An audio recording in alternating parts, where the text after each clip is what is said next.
आतंकवाद कुत्ते की पूंछ है जो कभी सीधी होने वाली नहीं। ब्रह्मोस मिसाइल क्या होती है, अभी आपने ऑपरेशन सिंदूर के अंदर इस मिसाइल के पराक्रम की एक झलक देखी होगी, और नहीं देखी होगी तो कम से कम पाकिस्तान वालों से पूछ लेना चाहिए कि ब्रह्मोस मिसाइल की ताकत क्या है। प्रधानमंत्री जी ने घोषणा की है कि कोई भी आतंकी घटना अब युद्ध जैसा होगा।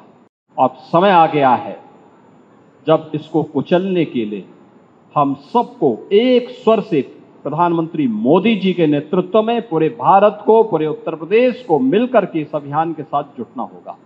ब्रह्मोस मिसाइल क्या होती है, अभी आपने ऑपरेशन सिंदूर के अंदर इस मिसाइल के पराक्रम की एक झलक देखी होगी, और नहीं देखी होगी तो कम से कम पाकिस्तान वालों से पूछ लेना चाहिए कि ब्रह्मोस मिसाइल की ताकत क्या है।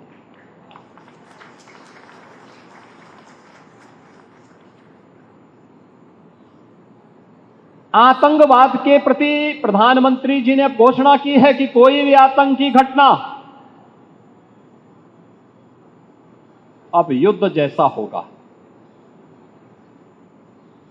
और याद करना, आतंकवाद को जब तक हम पूरी तरह कुचलेंगे नहीं तब तक समस्या का समाधान होगा भी नहीं। अब समय आ गया है जब इसको कुचलने के लिए हम सबको एक स्वर से प्रधानमंत्री मोदी जी के नेतृत्व में पूरे भारत को, पूरे उत्तर प्रदेश को मिलकर के इस अभियान के साथ जुटना होगा। आतंकवाद कुत्ते की पूंछ है जो कभी सीधी होने वाली नहीं, जो प्यार की भाषा मानने वाली नहीं है। उसको उसकी भाषा में जवाब देने के लिए तैयार होगा, और इस दिशा में भारत ने ऑपरेशन सिंदूर के माध्यम से दुनिया को एक संदेश दे दिया है।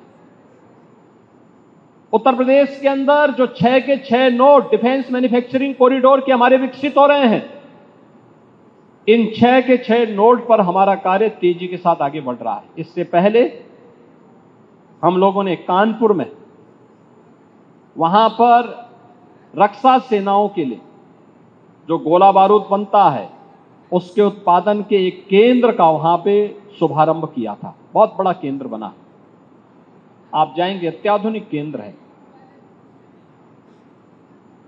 अब वे अपने एक्सपेंशन के लिए भी उन्होंने और लैंड मांगनी प्रारंभ की।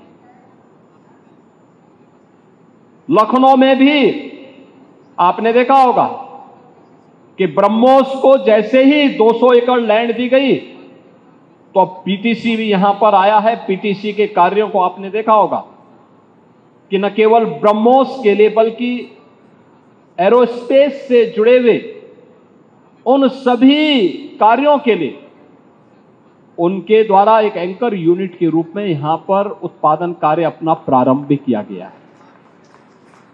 लगभग 7 यूनिट यहां पर ब्रह्मोस से जुड़ी हुई एंकर यूनिट भी इसके अगल बगल लग रही है। ये चीजें दिखाती हैं कि जो कभी 2013-14 में भारत के अंदर भारत का जो निर्यात था रक्षा उत्पादन के क्षेत्र में, आज हम उससे कई गुना ज्यादा, यानी कई 100 गुना ज्यादा रक्षा उत्पादन निर्यात भी कर रहे हैं, और आत्मनिर्भरता के साथ साथ दुनिया के तमाम अपने मित्र देशों को इसको निर्यात करके उनकी सुरक्षा की आवश्यकताओं की पूर्ति करने का काम भी कर रहे हैं।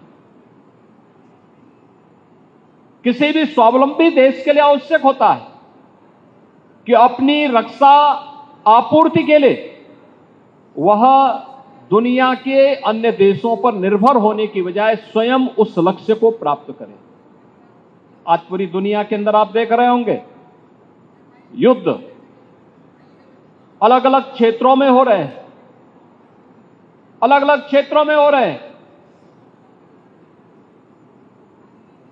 उन क्षेत्रों में अगर आप देखेंगे कि अगर जिन देशों के पास अपनी स्वयं की रक्षा उत्पादन की क्षमता नहीं है, वे देश इस प्रवर्तमान अभियान के एक अलग थलग पड़े हुए दिखाई देते हैं।